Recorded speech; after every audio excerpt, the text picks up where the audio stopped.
یہودی کی بیٹی تھی، اس کی نگاہ رخ مصطفیٰ پہ پڑی، وہ دیوانی ہو گئی، سرکار کی محبت میں گرفتار ہو گئی۔ تو عزیزان گرامی کے در کیا ہوا، اس کا والد یہودی تھا، اس کو پتہ چل گیا، اس نے مارا، اس نے اتنا مارا کہ اس نے زخمی کر دیا۔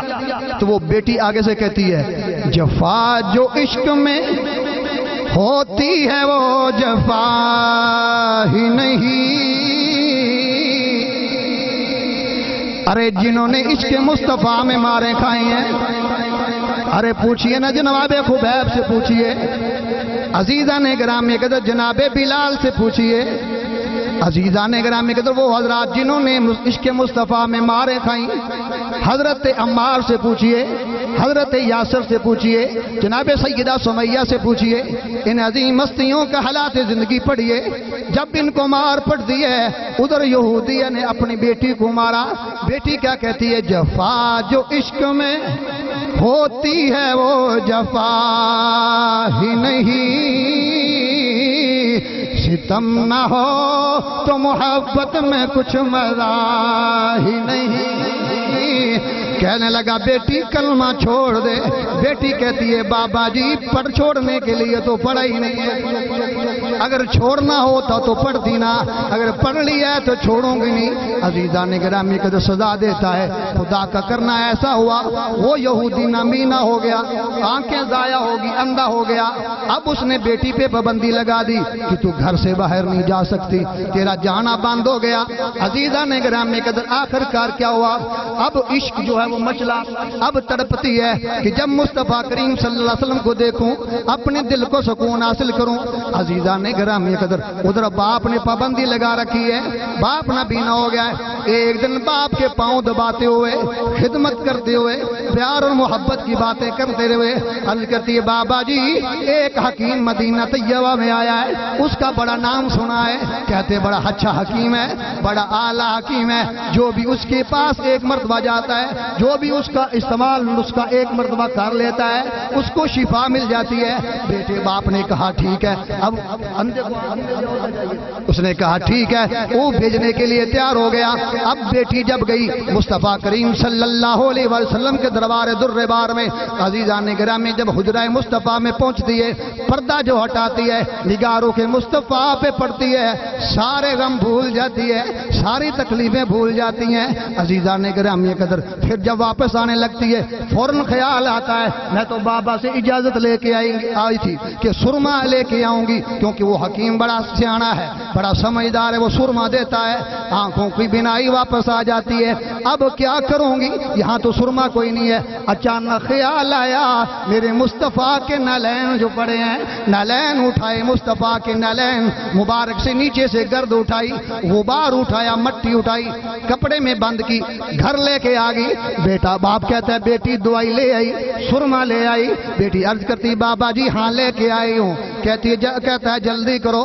بیٹی وہ سرما لے کے آتی ہے، سرمچو آنکھ میں ڈالنے کے لیے۔ جب وہیں اس نے پہلی وہ خاک شفا، وہ میرے مصطفیٰ کے نالین کے نیچے لگنے والی وہ خاک جب پہلی سلائی آنکھ میں ڈالی ہے، آنکھ روشن ہو گئی ہے۔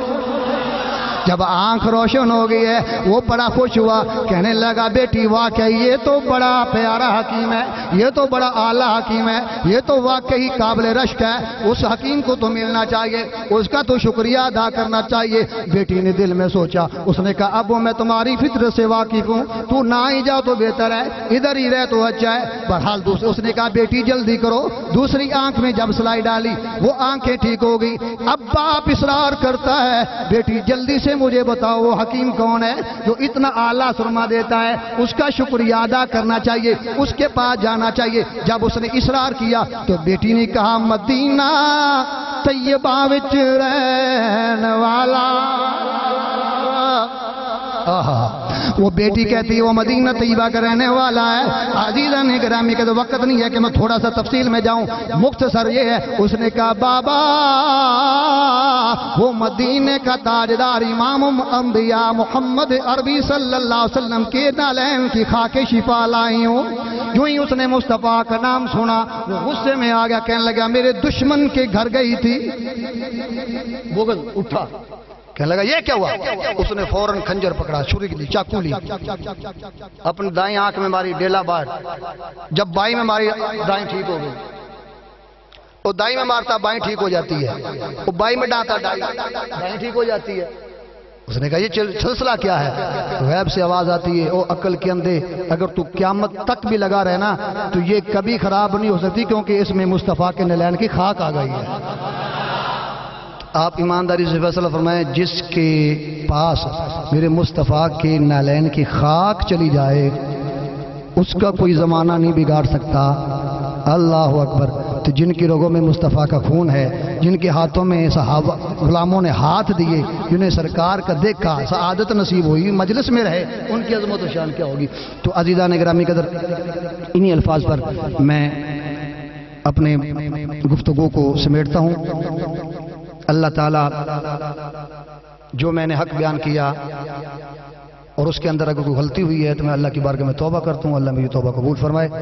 میں بہت ہی مشکور ہوں قبلہ صاحبزادہ صاحب کا، آپ تشریف لائے اور ان کے ساتھ ساتھ ہمارے علاقے کی ایک سماجی شخصیت ماشاءاللہ آپ سب جانتے ہیں، حضرت صاحبزادہ والا شان محمد عثمان نقشبندی صاحب، تحریک کنز الایمان، آپ تشریف لائے اور 73 شمالی کے مرکزی امام و خطیب حضرت علامہ مولانا حافظ ماجد رسول صاحب نقشبندی صاحب آپ تشریف لائے۔ ہم ان معزز مہمانوں کو خوش آمدید کہتے ہیں، اہلا و سہلا مرحبا۔ تو اب صرف ایک نعت ہوگی حافظ عرفان صاحب کی، اور مجھے حکم ملا کہ قبلہ حضرت صاحب کے ساتھ کچھ ہے بچے نے نعت پڑھنی، اس کے بعد فوراً حضرت صاحب کا بیان ہوگا۔ تو حافظ محمد عرفان صاحب